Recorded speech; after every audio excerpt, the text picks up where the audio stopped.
The electrohydraulic control unit or pump is located between the two seats, and it normally has a cover on it. I'll show you how to remove that cover in a moment. We have here the pump with a motor on it and the fluid reservoir and changeover valve unit, and the top control unit and relays and fuses. You can check the fluid level on the pump by looking at the sticker here with the maximum and minimum level on it. The fluid with the top up should be close to the maximum level. If you are below the minimum level, then you're in trouble because your system is leaking fluid. If you have fluid leaks in the system, you actually have to fix the leaks. It doesn't make much sense to add fluid to the pump without fixing the leaks first, because it is quite a procedure to vent the system, and if you then find that you still have a leak, you'll have to do it all over again. So if you are low on fluid, I'll show you briefly how to fill the pump, but ultimately you will still have to vent the system and fix your leak. So to get at the pump, obviously you need to take this panel off. The panel is fastened, the cover off. The cover is fastened with four Phillips head bolts, two on this side, two on this side. In order to get at the lower Phillips bolt on the right side, you actually have to take this trim panel off, which has two Phillips bolts on the bottom. Take the Phillips bolts out, pull the panel, remove your two bolts on this side. You now can take this cover off the pump, and you have access to check the fluid level and or fill it or take the pump out.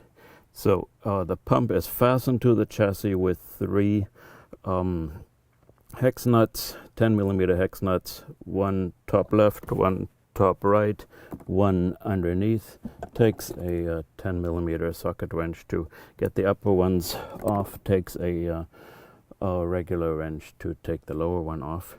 Then for access to the fill plug on the pump, you would have to remove two Allen bolts. We've loosened those already with a 5mm Allen wrench.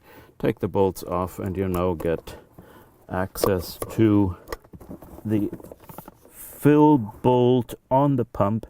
In order to fill the pump, you do have to take it off the frame, cover your trim pieces in the car so you don't get things oily or dented. Point the pump up a little bit, remove this 13mm bolt, and drizzle fluid into the pump slowly until you are at the maximum level, or possibly even a tad higher. Don't overfill it.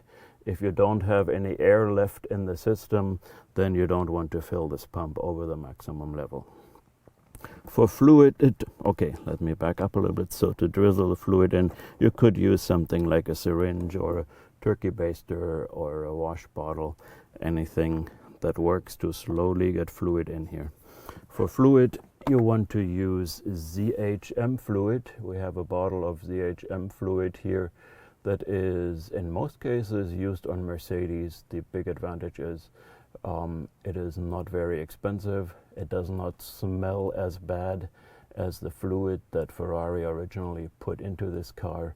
So you could use Pentosin CHF 11S, that is more smelly fluid that is readily available at car part stores. But again, this Mercedes style ZHM fluid is perfect for the system, not expensive, and the Mercedes part number would be 000-989-9103.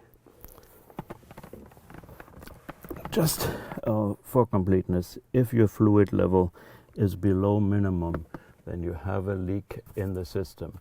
You have to find the leak and fix it, because just adding fluid to the system will not solve your problem.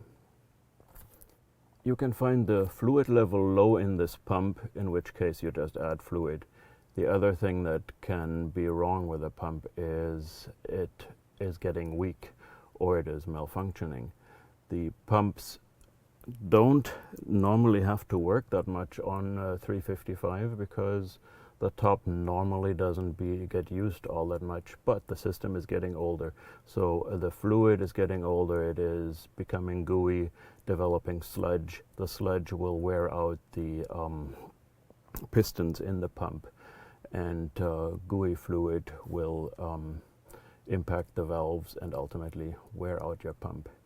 There is no really good way of flushing all the fluid out of the system.